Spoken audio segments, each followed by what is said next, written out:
या जुर्माना या दोनों। Section 153 वेंटनली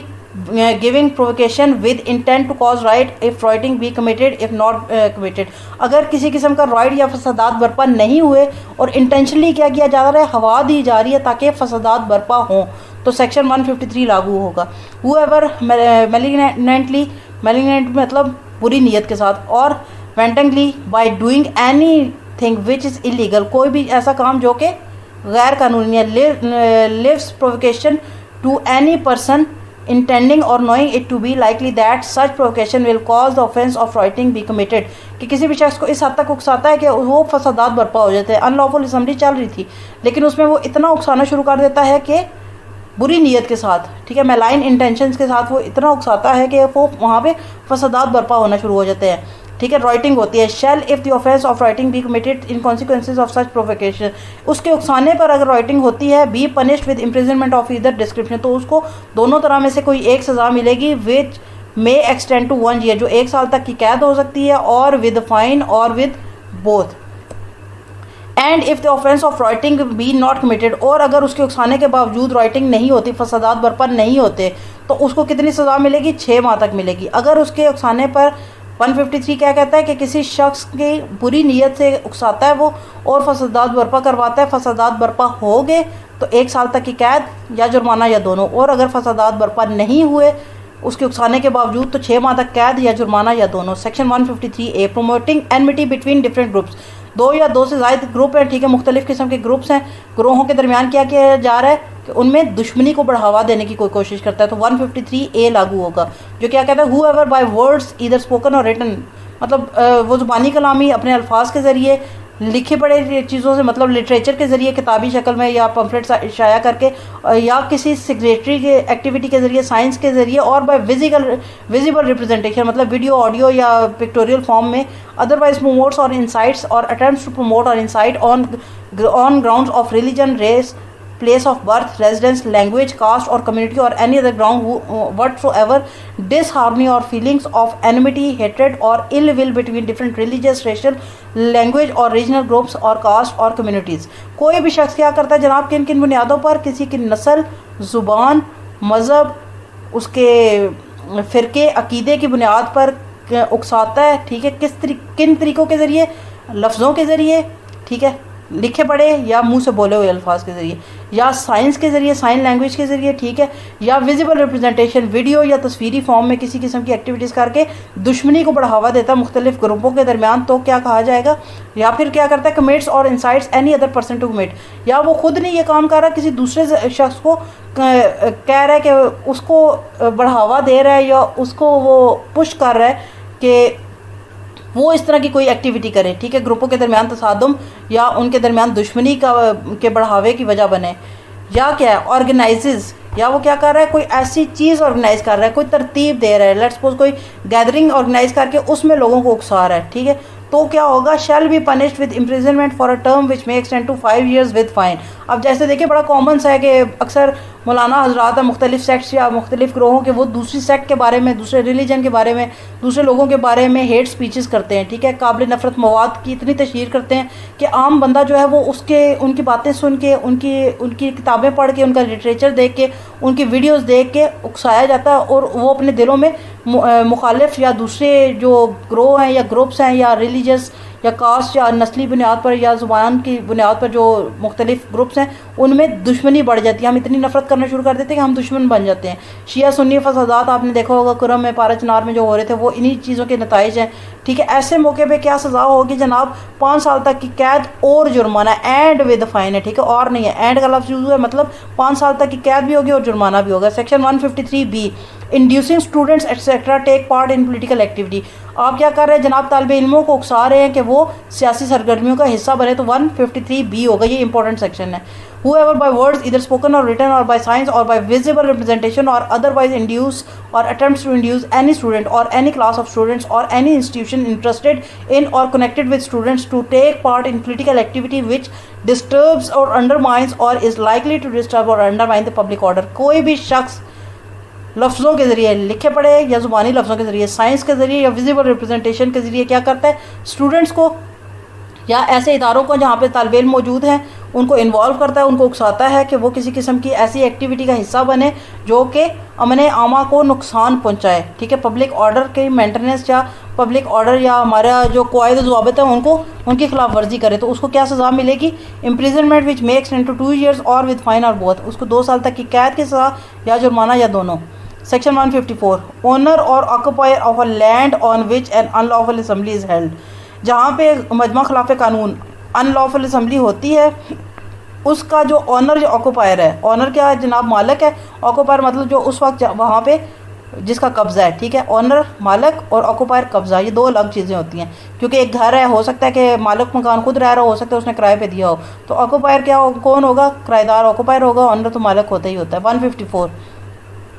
Whenever any unlawful assembly और राइट टेक्स प्लेस, कोई भी अनलॉफुल असम्बली होती है, ठीक है, मजमा खिलाफ कानून होता है या फसादात राइट होते हैं, द ऑनर और occupier of the land upon which unlawful assembly is held, जिस जगह पर ऐसे फसादात या ऐसी मजमा खिलाफ कानून हुआ उसका ऑनर मतलब उसका मालक या उसका ऑक्यूपायर उसका काबज़, और such riot is committed and any person having or claiming an interest in such land, या कोई भी और दीगर शख्स जिसका क्लेम है कि ये ज़मीन उससे मुतलका है या उसकी है, shall be punished with fine not exceeding 3000 rupees, तो उसको कितना जुर्माना होगा? जो 3 साल तक का होगा। इफ़ ही और हिज एजेंट और मैनेजर, मतलब अगर वो बंदा खुद मौजूद नहीं है, उसका एजेंट है, उसका मैनेजर है, ठीक है, तो क्या होगा? उसको भी do not give the earliest notice thereof in his or their power to the principal officer, ठीक है। अगर कोई मैनेजर है, कोई ऑनर नहीं है, लेकिन उसके बिहाफ पे उसका कोई एजेंट है या मैनेजर, उसको मालूम है कि कोई ऐसी एक्टिविटी होने लगी है, तो वो भी बराबर का उसमें शरीक समझा जाएगा। 155, liability of a person for whose benefit riot is committed, वो शख्स जिसके फ़ायदे के लिए ऐसी फसादात बर्पा हुए, अक्सर लोग होते हैं ना वो बलवा या इस तरह की फसादात बर्पा करवा देते हैं। लेट्स सपोज मेरा इंटरेस्ट है कि मेरी यहाँ पे एक दुकान है या मेरा प्लाजा है, ठीक, गवर्नमेंट उसको हटाना चाह रही है क्योंकि वो नाजायज़ तजावज़ात में आ रहा है, लेकिन मैं 8-10 लोगों को, 50 लोगों को, 60 लोगों को जो वहाँ पे वर्कर्स हैं, मजदूरी कर रहे हैं, उनको उकसा के सामने खड़ा कर देती हूँ कि भाई जब पुलिस आए उसको मार धाड़ करो, फसादात करो, लड़ाई झगड़ा करो, रोड के साइड पे खड़ी गाड़ियाँ तोड़ दो, उनको जला दो, तो ये मेरे पे क्या होगा? लाइबिलिटी फॉर हुज बेनिफिट, जिसका फ़ायदा है उसके बारे में बात हो रही है अब। Section 155, whenever a right is committed for the benefit or on behalf of any person who is the owner or occupier of a land, जो शख्स किसी ज़मीन का मालक है या किसी ज़मीन का काबिज़ है, उसके फ़ायदे के लिए जब कोई एक्टिविटी हो रही है, ठीक है, विच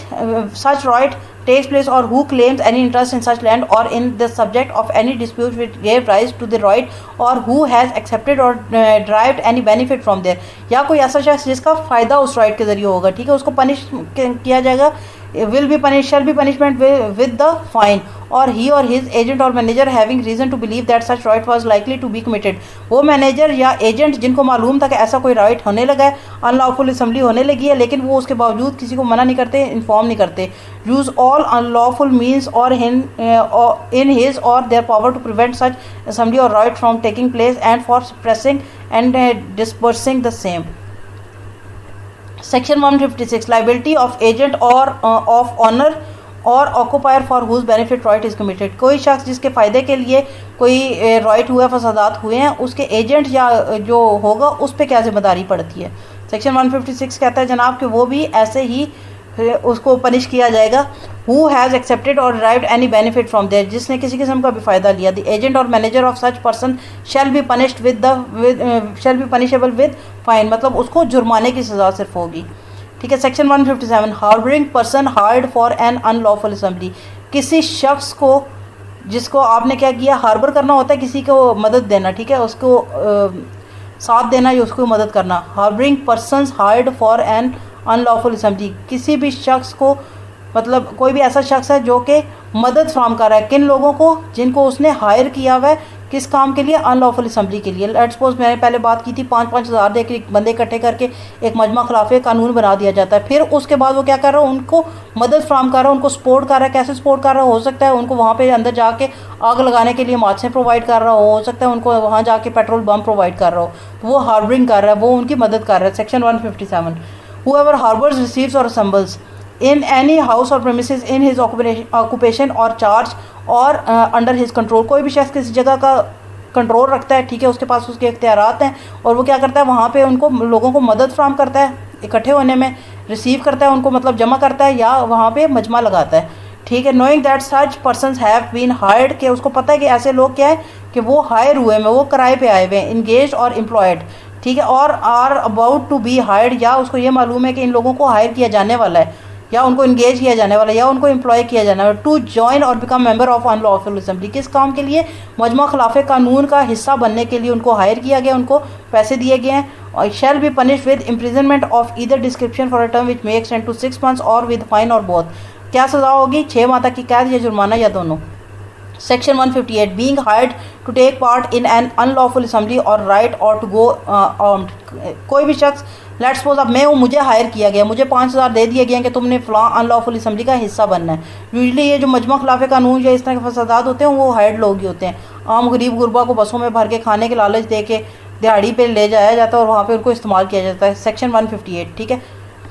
हुएवर इज़ इंगेज और हायर्ड, कोई भी शख्स जिसको इंगेज किया गया या उसको हायर किया गया, पैसों पर के एवज भर्ती किया गया, टू और ऑफर्स और अटेम्प्ट टू बी हायर्ड और इंगेज, या जिसको ऑफ़र दी गई है कि वो हायर हुआ है या वो हमारे लिए काम करे पैसे लेके, ठीक है, टू डू और असिस्ट, खुद करे या मदद फ्राहम करे, in doing any of the act specified in section 141, हर वो शख्स, सेक्शन 141 क्या था हमारे पास, अनलॉफुल असेंबली, ठीक है, अनलॉफुल असेंबली मतलब मजमा खिलाफ कानून, shall be punished with imprisonment of either description for a term which may extend to 6 months, उसको 6 माह तक की कैद या जुर्माना या दोनों होंगे। अगर मुझे कोई हायर करने का कह रहा है और मैं कोशिश कर रही हूँ कि शामिल हो जाऊँ तो मुझे 6 माह तक की कैद या जुर्माना होगा। And who ever being so engage और फोर्स एट गोज आर्म्ड, या कोई भी शख्स जो कि इंगेज हो जाता है, उसके बदले मुझे कहा गया है और मैं उनकी बात मान के शामिल हो जाती हूँ और गोज आर्म्ड और असला लेके वहाँ जाती हूँ और इंगेजेस और ऑफर्स टू गो आर्म्ड, या मैं खुद उनको ऑफर देती हूँ कि मैं जा रही हूँ, ठीक है, मैं शामिल होना चाहती हूँ और मैं असले के साथ जाऊँगी, विद एनी डेडली वेपन, ठीक है, किसी किस्म के मोहलक हथियार के साथ, or with any thing which use as a weapon of offence is likely to cause death, या कोई भी ऐसी चीज़, लेट्स सपोज कोई हॉकी बैट या कोई ऐसी चीज़ कि जिसके लगने से किसी की मौत वाक़ई हो सकती है, shall be punish with an imprisonment of either description for a term which may extend to 2 years or with fine or with both, कोई भी शख्स ऐसे ही जाता है तो उसको 6 माह तक की कैद होगी और डेडली वेपन के साथ जाता है तो उसको 2 साल तक की कैद या जुर्माना या दोनों होंगे। 159 एफरे, झगड़ा, ठीक है, एफरे क्या है जनाब, झगड़ा है। पहले हमने देखा अनलॉफुल असेंबली, फिर हमने देखा राइट मतलब फसादात, फिर हमने अब तीसरी चीज़ हम देख रहे हैं 159 में झगड़ा या एफरे। when 2 or more person, जब 2 या ज़ायद लोग bye fighting in public place क्या कर रहे हैं जनाब, आम शराय आम पर या पब्लिक प्लेस पर क्या कर रहे हैं, लड़ झगड़ रहे हैं, डिस्टर्ब द पब्लिक पीस, जो कि अमन आमा को